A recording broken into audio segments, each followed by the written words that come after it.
Hello there, and welcome to Week 13 of the Midwest Fantasy Football League. I missed out on last week's video. I thought about recording a video, but after looking at it, other than Trent getting a high score for once, which was pretty impressive considering his seeding, and then the nail-biter of a game between Brandon and Eric, in which Brandon won by a single passing yard, there wasn't really much to talk about, so I kind of skipped out on last week. Jumping forward to this week, we have a guest appearance again by Ricky, who is here mostly to make fun of my team this week instead of Derek's team, and just to kind of provide some general feedback. She has multiple pages of prep work that she did for this, whereas I did nothing and I'm winging it. So we'll see what happens. That's because you took 2 hours to prep when I take 15 minutes. And by 2 hours of prep, I mean I went and drank beer with Aaron at a bar. So thanks, Aaron. This week's top scorer and the biggest blowout game, Pope 1.0 is emphatically claiming the number one seed, and he did so by thumping the crap out of Chris's Minnesota Fanboy. So the Pocket Dogs took out the Fanboy, 206.3 to 103.7. This matchup was absolutely perfect. Scotty B, you owe Josh at least 3 cases of beer. I mean, this team, you executed perfectly. You had 2 players in the 30s, 4 players in the 20s, and your kicker, generally, they've got the low score, but he had 6.4 points. So, basically, your bench players all went over projection this week, too, the ones that weren't on bye. So, there was literally nothing that you could have done better, except one. There was one bench player who wasn't over projection. So, don't see how you could have done any better than you did this week. Holy crap.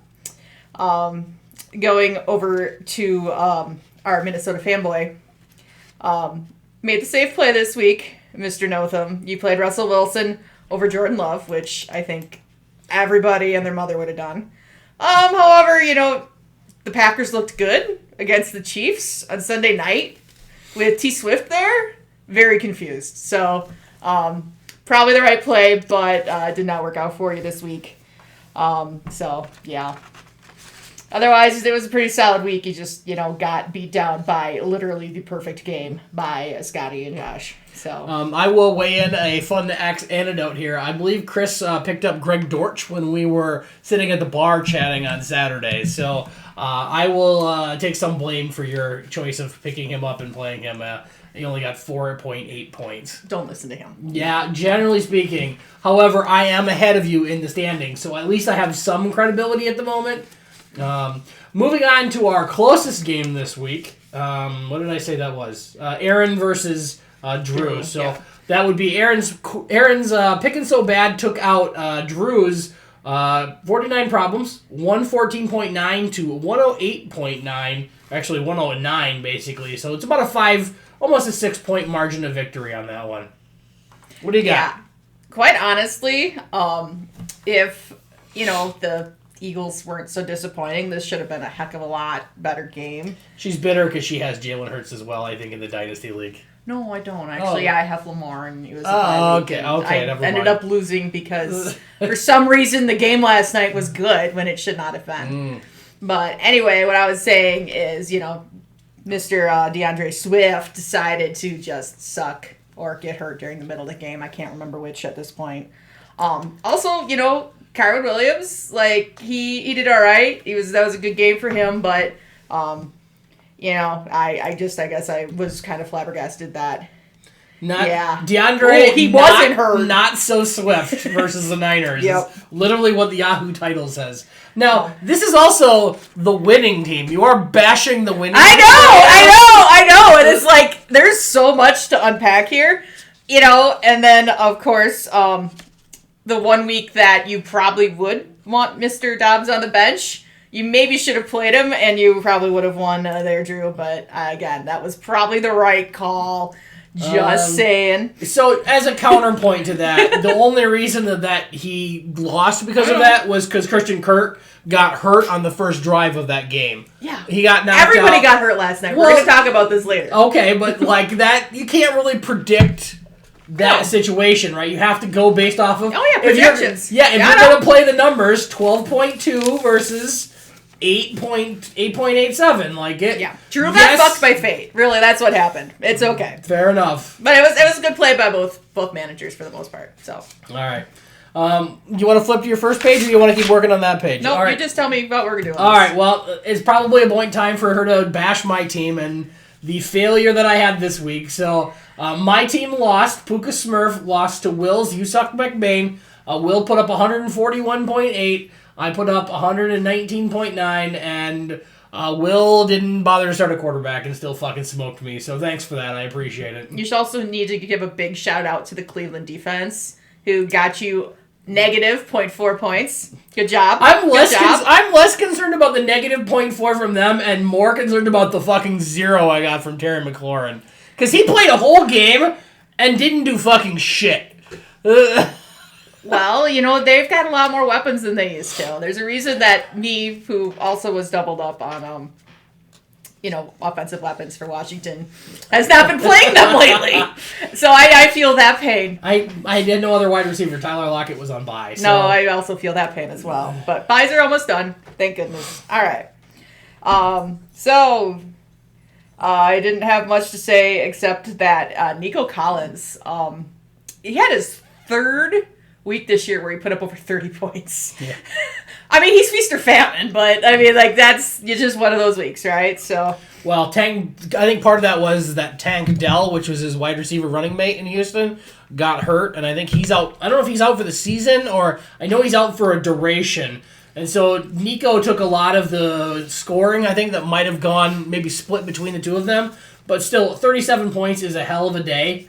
Yeah. Your wide receivers pretty much smoked me with 37, 34, and 24. Like, I think your wide receivers probably beat me on their own, right? I mean, other than you probably needed the 19 points from your defense, but his flex wide receiver almost had the quarter of the points. Yeah, it was a good day. It was a good day. Yeah. Okay. Anything you want to chime in about my shit squad, or you good? Yeah, that sounds about right. It's underwhelming. Much like there's much like most things you do. I outdid my projections, right? Like I was over my projected score. Yes. Now Will was over his projected score by 50 points. Mm-hmm. I was no quarterback. with no quarterback. Also, are you going to talk about the dick move? Just because I saw like mid-afternoon that it was going to be a close game, and I looked. There was only the Sunday night game available and the Monday night game available. So I'm like, oh, well, what quarterbacks could Will pick up if this is close enough that he's worried about it? And I looked, and the only quarterback available was the Cincinnati quarterback, which is Jake Browning, I think is his name. It's something J. And I picked him up just on a whim, and he was the highest scoring quarterback on my roster this week. Which perhaps I should have played him, I guess. I don't know. I mean, he looked really good. You can say F words. It's fine. You can say fucking. It's YouTube. We're not advertising to children here. There could be children about, so I should watch my language a little bit. That's fine. All right. Do I need to put up a not safe for work tag at the beginning of this? We'll see. So, all right. So, yes. Congrats, Will, on kicking my ass. I greatly appreciate it. It was very funny. Next one down the list should be Curse of the Bambino. Ankles! This went down to whose quarterback hurt their ankle quickest. Literally. So this is Alex's Curse of the Bambino taking down Brandon's blown call 113.5 to 51.5. Brandon, just don't worry, the 51.5 is still way off of the low score so far this season. You got like 5 or 6 points of buffer. So this is a quarterback matchup? Oh, no, it wasn't. Sorry, somebody else got hurt. I'm getting them mixed up in my head. Yes. Sorry. This is what I get for doing it on a tiny little phone while drinking. All right. You're fine. But so, no. Let's talk about the winning squad here. Yeah. You've got Alex's squad with a fairly clear win. He underperformed his projections. Huh? Why don't I get credit for overperforming mine? Never mind. I'm going to live that one. Brock Purdy, holy crap. San Francisco whopping on the Eagles. That was a good day for you. Quite honestly, the only thing that you did wrong, looking at it, and I wouldn't have done it, is Zay Jones actually had a good week That's why I was talking about quarterbacks. I'm like, okay. But that was probably the right play, and it will be the right play going on forwards because, Trevor Lawrence is also down now with an ankle injury. So he can just kind of Did they announce how long he was going to be out today for? They don't know yet. Okay. Apparently, Kenny Pickett may come back by week 18, but that's too late to help you in, any fantasy football playoffs here. Well, I think Kenny Pickett was probably a bye-week fill-in if I had to make it. Yeah, he's got Lamar Jackson. Yeah. So I would imagine he's probably not going to be utilizing Kenny Pickett much going forward. Also, the Cade Otton big old goose egg there. He's been serviceable a few times this year. I think I started him in the Dynasty League this week as well, and I don't know that I got anything from him there, but my team is so bad there, I don't even care. So I'm definitely tanking for a draft pick I don't even have. Fuck! I forgot about that. Shoot, I forgot. I don't have that draft pick. Yeah. Could have done an improvement there, that's for sure. But, yeah. And also a negative 0.7 on the defense. Philadelphia's defense was way worse than mine. Mm-hmm. Yeah. Yeah, so much worse. Yes. Thank you. All right. Moving on. Trent's JT Make Me Great Again. Grab the W. 128.9 over Nick's T-Bowling for Columbine. 104.5. I'm actually kind of shocked that Nick is the top-ranked Martin brother this week because both Trevor Lawrence and Tank Dell went down for Trent, and yet Nick got blown out of the water. So that was great. I giggled about that. He did not get blown out. It was 30 points. Okay, 25. I can't do that. Okay, so I get this, like, why Nick sent me a message today. He's like, hey, don't feel bad that you lost to a team who didn't bother to start a quarterback. I lost to a team who did start one. But to be fair, his starting quarterback got him 25 points. Yeah, and, he didn't play but half of the fourth quarter. Well, and, Mahomes has been somewhat underwhelming this year. I mean, he's solid, but not like normal Patrick Mahomes He's been level. very whelming. Yes. Oh, Nick, I see you had to start Miles Sanders. Yes, he had a very rough bye week. Both of his good wide receivers were on bye. So that is also why he got blown out. But again, I can't have any sympathy for him because he's your brother. Yeah, fair enough. You think I would because he is your brother, but nah. It looks like Tank Dell is on IR, so he's going to be out at least 4 weeks, if not for the rest of the season. I didn't realize that he got 0 points in that game. He went down real early. Yeah. I did not. We weren't watching the game at that point, so I didn't see what happened. Yeah. Sam Laporta fucking beasting over there for Trent, getting 32 points. Wow, that is everybody gave you a lot of crap for that trade earlier in the year where you got Sam Laporta for Tyreek Hill, and that's looking like a really good keeper value. Sam Laporta is looking really, really good. So we will see if that continues to be the case. We already talked about that one. Should we talk about Trent and Lee? So Lee's very sad ending. Got a win this week. 114.8 over Tom's ruptured Chubb. 106.6. This was the very, very saddest matchup in this league this week. The one dude, Brandon scored 50 fucking points. You didn't give him any shit. Like, let's go through what happened here. Can we talk about this being a super sad matchup because it's Minnesotan versus Minnesotan? Is that really what it is? Yeah, it is that. It is that. Tom had 2 players that put up no points, so that was great. I only see one. Oh, wait, no, there's 2. Yeah. Wow. Yeah. Noah Brown and Juwan Johnson. Okay, Juwan Johnson. Ooh. Yep. And it wouldn't have mattered, but he actually did play the wrong freaking tight end. But again, I probably would have done the same thing based off projections. No, that definitely was the wrong play. That tight end scored 22 points. I know. No, as I'm saying, in projection-wise, though, it was kind of a horse apiece. He was probably cute. No, it wasn't. It was 6 points versus 10 points. I don't know. Tom, were you drinking again? Like, he's sleep deprived. That makes sense. Dealing with a small child, I get that. I'm not entirely sure the logic on that choice. Juwan Johnson versus Detroit. You might have a really good reason, or you might have just stuff. I didn't hear what the reasoning was, but that does not make any sense. If the reasoning was really good scotch, could you share some? Yeah, there you go. All right. What about the other squad? Did anything to weigh in on the winning squad for Lee? I mean, I don't know if I would have played Gardner Minshew, but that actually really panned out for you. So yeah, okay, go with that. I know Geno Smith, like, I don't know. It was kind of a horse race. I get it. They're both, She's big on the projections. Yeah. I'm big fan of the projections. Which is why Florida should be in the fucking playoff. But let's not talk about that today. Okay, well, we're switching into college football at this point. I also didn't play Geno Smith in the league where I have him, and I probably should have. So I understand the rage there. Yeah. So that's okay. You still won, so it's all good. Yes. Let's move on. Derek's What the Fuck is Going On? Got a win, 146.2 over the Deuces. Poo-poo, 87.9. Well, no wonder you were shit this week because, Eric, you left Joe Mixon on your bench, who, scored 29.7 points.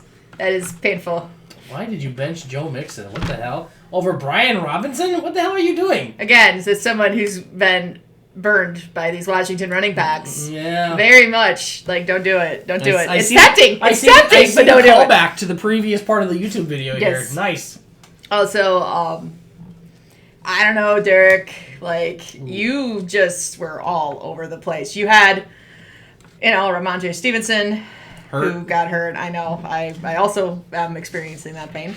And loss of a first-round pick next year because of that. But anyway, you maybe should have played DJ Metcalf there. That might have been. He had Metcalf in. He did, okay. The only thing that he could have done, because it's a running back slot, he actually had no running backs available to slot in. So that was... and it's not like he can control the guy getting hurt. The dude put up like 20 points last week. Oh, yeah, I know. But he got a win comfortably. Not really a problem. Fortunately, your wide receivers kind of carried you here, 40 and 35 points. Yep. Easy day. And 2 19-point games from Rachaad White and from A.J. Brown. So, yeah, your wide receivers are going to carry you if you're going to continue to roll here. And I think that's how you're making your resurgence back up in the standings here, is on the strengths of your wide receivers. So, I don't know what you're going to do about running back because I guess you got Roschon Johnson, but that's... Oh, and you have actually Aaron Jones on IR, so he should be coming back at some point, theoretically. Oh, man. Just in time for it to get really shitty in Green Bay. Derek, I gotta be honest, I have been saying for like a week and a half, I'm hoping against hope that you do not make the playoffs because I don't want to play your team in the playoffs. We'll see what happens. All right. I think that's everybody, right? Yeah. I just have just a general note. Y'all, I think I talked about this. I did the math on your waiver budgets. The top 7 have $250 worth of waiver monies left. How the fuck did you The bottom 7 has $477. So, life pro tip, in season, you gotta do some in-season stuff, guys. Also, it turns out you can just scream at your phone and it does math for you. It's pretty awesome. Really? So, yeah. Oh, okay. Yeah, I do it all the time. Yeah, I mean, Will is the only one with any money left in his budget. In the top 7, seriously, it's Will and then a whole bunch of zeros. Aaron as well has $80, but like... Yeah. The only one who, in the bottom, believe it or not, it is, Tom with his 18. Tom has $18 left in the bottom 7, and he's like the lowest. Everybody else has got like $50, $60, $90. It's kind of ridiculous, guys. Spend your money. Mm-hmm. I mean, spend your money because your wife isn't going to spend it for you here. I bought a new dress today. Thank you. All right, so talking about wager updates, I looked at Scott and our kicker matchup through, I think, 5 or 6 weeks now. We're about 2.7 points. I think I'm ahead 2.7 points with the bye weeks all wrapped up now. So it's pretty much a shootout from here on out for the rest of the season. Darren Waller is currently sitting at 13th in terms of average points scored by tight end. It's going to be a challenge for him to get up to top 2. So, Derek, I think you're probably sitting in a good spot there. And then Nick and I had that wager that we talked about a long time ago, which I completely forgot about, in which I thought that Green Bay was going to have a winning record this season. And when they were sitting at 2-5, I wasn't feeling real great about their odds. And I'm feeling a hell of a lot better, actually, after they've just beaten Detroit, Kansas City, and San Diego. And they've got kind of a squad of potato teams coming up. Now, to be honest, they lost to a bunch of potato teams early in the year that they should have beaten, so they may end up tripping over themselves and lose to some potato teams coming up. There's a racing term for that. Stepping on your dick. Stepping on your dick. Yes, that is correct. The Packers may still do that. Yes. The last thing to talk about is playoff seedings. I don't know where to even go here. There are so many teams clustered together. The things that we do know, Scott and Josh, the Pocket Dogs, have locked up the number 1 seed. They will be number 1. That is a lock-in. We know that Tom and Trent are going to be fighting for the bottom 2 teams. The bottom 2 seeds. And I'll show this on screen, actually, during the video here. Other than that, there are Lee and Pope 2.0. You guys are not probably making the playoffs at this point. The interesting thing that Ricky pointed out earlier is that Derek, with your points scored, you can finish anywhere between 4, 5, 6, 7, and then you skip over 8 and 9, and you can finish 10th or 11th, depending on how your matchup goes this week. Looking ahead at this week in terms of the matchups, it's not the playoffs yet, but there are definitely some matchups that feel like playoff matchups. In terms of Alex versus Derek, like Alex, you're 7-6, you're ahead of Derek. Derek has to win that game or he's going to be eliminated. Alex, if you lose that game, you may get in, you may not. It's going to depend on your total points scored. You're sitting in 3rd right now. You might be in a good spot. Between Brandon and Will, you're both at 7-6. One of you is going to win and probably make it in. One of you will probably be eliminated. Looking at Eric and Lee, that's a 6-7 versus 6-7 matchup. One of you is going to win at 7-7. You may sneak in and grab one of the lower seeds. One of you might not. It's going to really depend on where the final point totals come out at. So, good luck to everybody. This is the last week of the regular season, so this is the last week of the regular scoring prizes for high score every week. Reminder: we lock keepers after the first week of the playoff matchups because that's the last time that you can actually claim players. We start locking teams out at that point. That did not change anything in the off-season voting polls, so we're gonna lock them out in 2 weeks. So start grabbing your keepers for next year now. Any final words of wisdom? Everybody hug yourself. You're all average. I love you. All right, boys and girls. We will see you next week. Thanks. You're all average. You're all basic bitches.